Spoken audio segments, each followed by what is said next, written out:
are, finally, to Petra.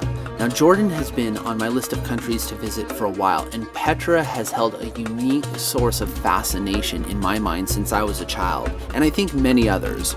Now, this is probably due to the movie Indiana Jones and the Last Crusade, where he goes to the Valley of the Crescent Moon in search of the goblet, specifically the facade known as the treasury, which in the movie held the sacred chalice, the Holy Grail.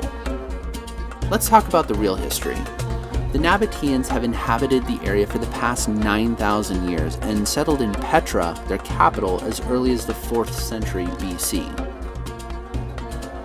Access to the ancient city is through a 1.2 kilometer long, that's 3/4 of a mile, gorge called the Seek, which leads directly to the Khazna, the treasury, which in 2007 was voted as one of the new 7 wonders of the world.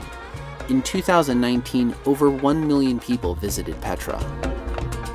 Petra's proximity to the incense trade routes established it as a major regional trading hub.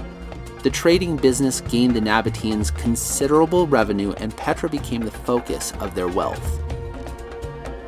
Petra flourished in the 1st century AD when Khazna, or the treasury, was constructed.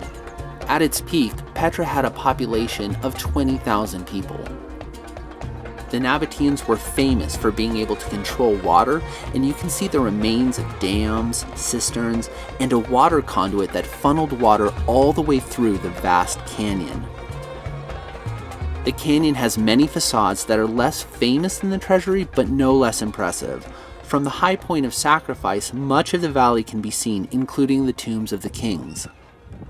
The one suggestion I'll make is, if you have time, hike all the way to the monastery at the end of the valley. It is one of the largest facades, and it is far less crowded than the treasury.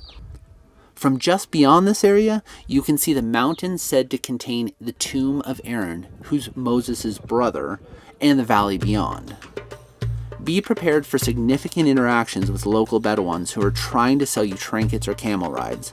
Because the canyon is so narrow, the barrage of persistent locals can be challenging. Just remember to keep a cool head, and if you're not interested, just say no thank you. Don't say maybe later or perhaps or anything other than no thank you unless you're seriously interested. While I hate to paint with too broad of strokes, remember that 99% of the people who will engage you in Petra are trying to sell you something or earn a tip. That's just how they make a living. If you're not ready to tip or buy, just politely but firmly move on. I spent 2 days hiking through Petra via foot, and it's completely doable. The area is gorgeous, there's lots to explore, and there's tons of history. I wasn't sure exactly what to expect when I hit Petra, but walking through the Seek, when I finally saw the treasury for the first time for myself in person, it was as impressive as you could imagine. The swell of tourists later in the day took away some of that magic, but if you focus on the facade and your memories as a child and wanting to explore, the magic really does still remain. Something about areas like Petra or the pyramids or things that you thought about as a child, these icons of history, these icons of our world, really do imbue a magic. I'm so thankful I was able to visit Petra in person. There are far-flung places in this world that people never get to see, and I feel so lucky that I'm able to get out and explore these places and take you along with me. Just like I always say, get out there and explore. Pick 1 or 2 things that you really want to see and let the rest happen naturally. That's what I did while I was in Jordan. I wanted to see a few great, wonderful things. I got to see those things plus so much more. Petra was incredible, and I hope to go back someday. From the Valley of the Crescent Moon, I mean Petra.